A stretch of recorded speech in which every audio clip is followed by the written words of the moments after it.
Overthinking. What is overthinking? What are the main causes of overthinking? How it affects us and how to stop overthinking. Overthinking. Thinking सोचना, over thinking बहुत ज़्यादा सोचना।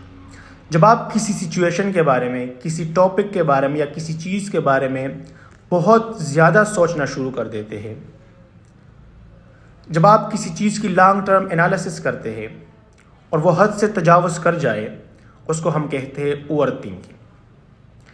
सोच इंसान की शख्सियत की अक्स होती है। Our action reflect our thoughts. जो मौसम की तब्दीली है, ये जिस्मानी सेहत को मुतासिर करती, लेकिन जब सोचें हावी हो जाए तो ये दिमागी सेहत को मुतासिर करती। अब जो लोग ओवर थिंकिंग करते हैं वो दो तरह के होते हैं। या तो वो माजी के किसी वाक़ये के बारे में बहुत ज़्यादा सोचते हैं, और या फिर मुस्तकबिल की अनदेखी दुनिया में भटक रहे होते हैं। और जब वो इस तरह करते हैं तो उसकी सोचों की एक सर्कल बन जाती है, और वो सर्कल एक एंडलेस लूप में चला जाता है, और फिर वो उन सोचों से बाहर नहीं निकल पाते, जो उनके लिए डिप्रेशन, स्ट्रेस, एंग्जाइटी और बहुत सारे मसले मसाइल क्रिएट कर लेते हैं। जब आप किसी चीज़ के बारे में बहुत ज़्यादा सोचते हैं, जब आप पास्ट के किसी मिस्टेक के बारे में बहुत ओवर सोचते हैं, जब आप फ्यूचर के बारे में नेगेटिव सोचते हैं, जब आप वर्स्ट सिनारियो को इमेजिन करते हैं माइंड में, तो इसको हम कहते हैं over thinking. And over thinking kills your happiness. अब यहाँ पर सवाल ये पैदा होता है कि ओवर थिंकिंग के काजेस क्या है, क्यों हम ओवर थिंकिंग करते हैं। नंबर फर्स्ट, जब हम किसी सिचुएशन को कंट्रोल करना चाहते हैं, जब हम एंग्जाइटी या डिप्रेशन को कंट्रोल करना चाहते हैं, तो हम डिफरेंट पॉसिबल सिनारियो इमेजिन करते हैं, डिफरेंट पॉसिबल सॉल्यूशंस के बारे में सोचते हैं। और जब हम ओवर थिंकिंग करते हैं, तो ओवर थिंकिंग की वजह से the brain attempt to reduce anxiety. तो ब्रेन ये कोशिश करता है कि आपके उस एंग्जाइटी को रिड्यूस करे। यहाँ तक तो ठीक है, लेकिन वहाँ पे ये हो जाता है, जब हम ओवर थिंकिंग करते हैं तो कहीं ना कहीं पे हम स्टक हो जाते हैं। And this is the problem with over thinking. हम उस मोड के अंदर स्टक हो जाते हैं। जब हम स्टक हो जाते हैं तो mind come up with other worry question. एक और क्वेश्चन दिमाग के अंदर आ जाता है, फिर उस क्वेश्चन से रिलेटेड एक और क्वेश्चन, और इस तरह दिमाग के अंदर, माइंड के अंदर सवालात का एक तूफान उठ जाता है, और वहीं पर हम डिप्रेशन में चले जाते हैं और हम स्ट्रेस का शिकार हो जाते हैं। Second, perfectionism. ये रिसर्च से साबित है कि जो परफेक्शनिस्ट होते हैं, ये किसी भी काम को जब करते हैं तो ये सोचते हैं कि ये मुकम्मल तौर पे सही हो, परफेक्ट हो। अब जब वो परफेक्ट नहीं होता तो उनके बारे में बहुत ज़्यादा सोचना शुरू कर देते। जब वो बहुत ज़्यादा सोचना शुरू करते थे तो वो स्टक हो जाते हैं और वो एक्शन या डिसीजन लेने के काबिल नहीं रहते। The third thing is shame और लो कॉन्फिडेंस। जब आप पास की किसी मिस्टेक के बारे में शेम फील करते हैं, बहुत ज़्यादा सोचते हैं उसके बारे में, या जब आप लोगों से इंटरेक्शन करते हैं, लोगों से मिलते हैं, आपके दिमाग में बहुत ज़्यादा सोचें चलती है, and that is because of low confidence and shy in your personality. तो उसकी वजह से क्या होता है, उसकी वजह से आप बहुत ज़्यादा सोचते हैं। तो ये मेन काज है ओवर थिंकिंग की। नंबर 4 इज़, जब हम ज़िंदगी में कोई भी डिसीजन लेते हैं, वो किसी भी चीज़ के बारे में हो सकते हैं। आप कोई कार बाय कर रहे हैं, आप घर ख़रीद रहे हैं, आप कैरियर का इंतखाब कर रहे हैं, आप किसी यूनिवर्सिटी का इंतखाब कर रहे हैं, ज़िंदगी का कोई भी फैसला, आप शादी करने जा रहे हैं, तो वहाँ पे हम बहुत ज़्यादा सोचते हैं। उस चीज़ के फ़ायदों या नुकसानात के बारे में हम सोचते हैं।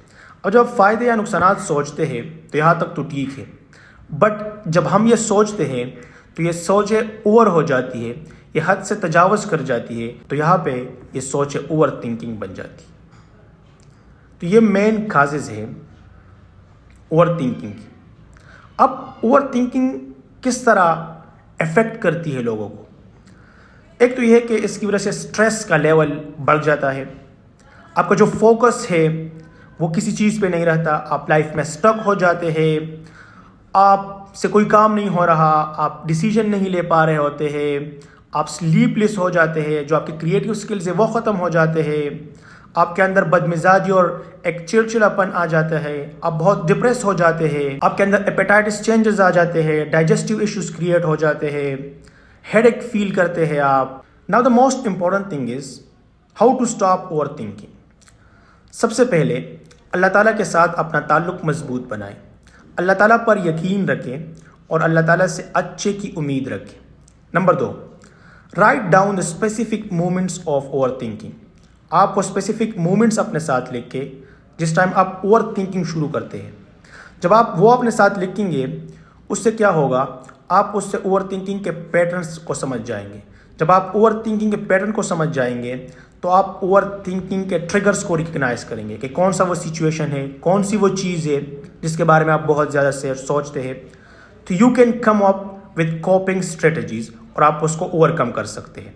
Number 3, challenge your thoughts. अपने थॉट्स को चैलेंज करें इस बिलीफ के साथ कि आपका माइंड जो कहता है वो हमेशा सही नहीं हो सकता, और आप उसको फिर देखें कि जो आपकी दिमाग में थॉट चल रहा है क्या वो लॉजिकल है, क्या वो रीजनेबल है, क्या वो हेल्पफुल है। इस चीज़ को आप देखें। पॉजिटिव फ्रेंड के साथ उठा बैठा करें, जो पॉजिटिव सोचते हैं, जो सपोर्टिव हो, जो ओवर थिंकिंग ज़्यादा नहीं करते। So it will help you to reduce over thinking.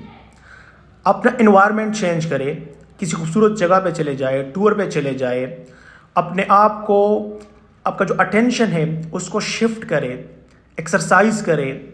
और एक्सरसाइज आपकी कंप्लीट नर्वस सिस्टम को शिफ्ट करता है। आप अपने अटेंशन को पॉजिटिव और हेल्थी डिस्ट्रैक्शंस की तरफ लेके जाए, जैसे कि बुक पढ़ना, सोशलाइजिंग, अच्छे दोस्तों के साथ उठना बैठना। तो अपने हेल्थी और पॉजिटिव एक्टिविटीज़ के साथ ख़ुद को इंगेज करें, अपना इन्वायरमेंट मुकम्मल तौर पे चेंज करें, एक खूबसूरत इन्वायरमेंट अपने लिए बनाएं। वहाँ पे आप ओवर थिंकिंग को बड़ी हद तक रिड्यूस कर सकते हैं और इसको कम कर सकते हैं। आप ब्रीथ टेक्निक यूज़ करें, आप डीप सांस लें 4 सेकंड के लिए, स्लोली आप अपने सांस को इनहेल करें, फिर 4 सेकंड के लिए होल्ड करें, फिर दोबारा स्लोली 4 सेकंड के लिए बाहर निकालें, फिर होल्ड करें और फिर इस प्रोसेस को रिपीट करें। It will help you to reduce your over thinking. आप माइंडफुलनेस की प्रैक्टिस करें, आप एक्सरसाइज पे जाए, वॉक पे जाए, और जब आप वॉक पे जाए तो आप अपनी बॉडी की उस वॉइस, उस सिनारियो को, उस सेंसेशन को सुने। आपका जो फोकस है वो सिर्फ आपकी वॉक पे होना चाहिए, आपकी बॉडी की थकावट पे होना चाहिए, अपनी सांस पे आपका फोकस होना चाहिए। अपने फीट की आवाज़ को सुने, उसको फील करें।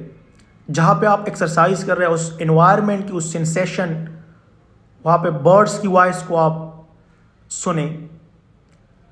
तो ये जो आपका फोकस है, जो आपका अटेंशन है, ये डाइवर्ट होगा। आप किसी मीडिएशन के गाइडलाइन को सुने और सिर्फ आपका फोकस उस पर होना चाहिए। अगर वहाँ पे आपका फोकस डाइवर्ट होता है तो दोबारा अपने फोकस को उन मूवमेंट्स पे करें, प्रेजेंट मूवमेंट्स पे अपना फोकस करें, ताकि वो डाइवर्ट ना हो सके। अपने नेगेटिव थॉट को रिफ्रेम करें, ये देखें, ये सोचें कि क्या जो आपके दिमाग में ये थॉट्स आ रहे हैं, क्या ये आपको हर्ट कर रहे हैं या आपके लिए फ़ायदेमंद है। आप ये देखें कि जो आप सोच रहे क्या ये सच है तमाम सर्कमस्टांसेस के अंदर, क्या ये फैक्ट्स बेस है। तो आप अपने नेगेटिव थॉट को रिफ्रेम करें, उसको समझें।